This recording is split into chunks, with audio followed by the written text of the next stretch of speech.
trabajamos todos los días para que los ciudadanos de esta ciudad se sientan orgullosos de sus policías locales. Por proximidad somos los primeros que llegamos a los servicios. Teníamos una frase. ¿Habéis hecho la buena acción del día?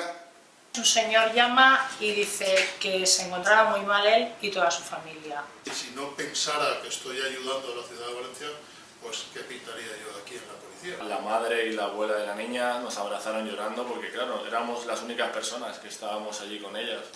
Y a la semana volvió a llamar el señor para dar las gracias porque no estaban muertos, gracias a que se había atendido aquello. No, parecieron botulismo, habían comido unas latas. Nosotros estamos para ayudar y muchas personas no lo ven. Es una profesión, sí, más dura de lo que yo me pensaba. Si te gusta, padeces.